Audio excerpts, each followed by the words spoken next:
সম্মানিত ভিউয়ার্স, কুলাউড়া উপজেলার দক্ষিণ অঞ্চলের লক্ষ লক্ষ মানুষের স্বপ্নের ব্রিজ রাজাপুর ব্রিজ, আমরা এখন সেখানে অবস্থান করছি।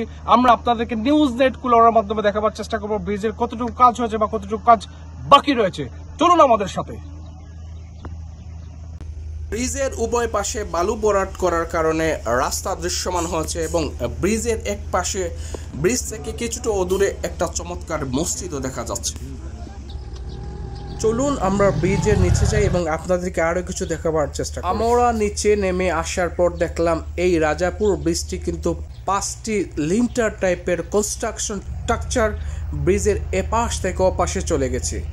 এবং আরেকটি জিনিস দৃশ্যমান, সেটি হলো এই 4 জোড়া বড় বড় পিলারের উপর ব্রিজটি কিন্তু দাঁড়িয়ে আছে, যে পিলার উপর ব্রিজের আগামী ভবিষ্যৎ নির্ধারণ করে।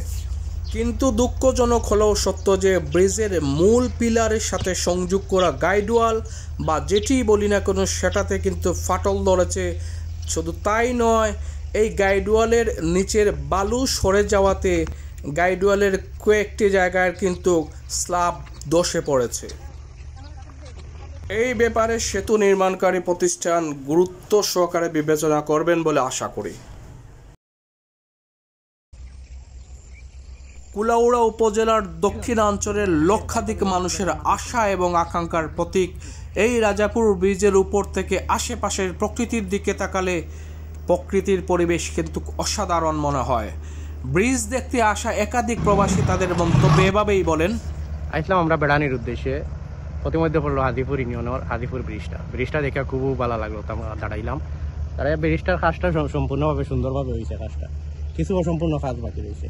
অসম্পূর্ণ কাজগুলা যদি সম্পূর্ণ করা হয় দক্ষিণাঞ্চলের মানুষের দুঃখটা বা দুর্দশা কষ্টটা লাঘব হইব আশা করি। আর আসসালামু আলাইকুম, আমি মোহাম্মদ মাহফুজুর রহমান ফারহান, দুবাই প্রবাসী। আমার বাড়ি নমুজা। আমি বিগত 3 বছর আগে দেখছিলাম এই ব্রিজটার কাজ শুরু হয়েছে। 3 বছর পরে দেশে হওয়ার পরে দেখছি কাজটা শেষ হয়েছে আলহামদুলিল্লাহ। আশা করছিলাম ব্রিজটা উদ্বোধন হইব। যদি ব্রিজটা উদ্বোধন হইতো তাইলে আমরা দক্ষিণ অঞ্চলের মানুষের লাগি বহুত উপকার হইতো। যত তাড়াতাড়ি সম্ভব আমি কর্তৃপক্ষের কাছে আবেদন জানালাম যে এই ব্রিজটা উদ্বোধন করার লাগে।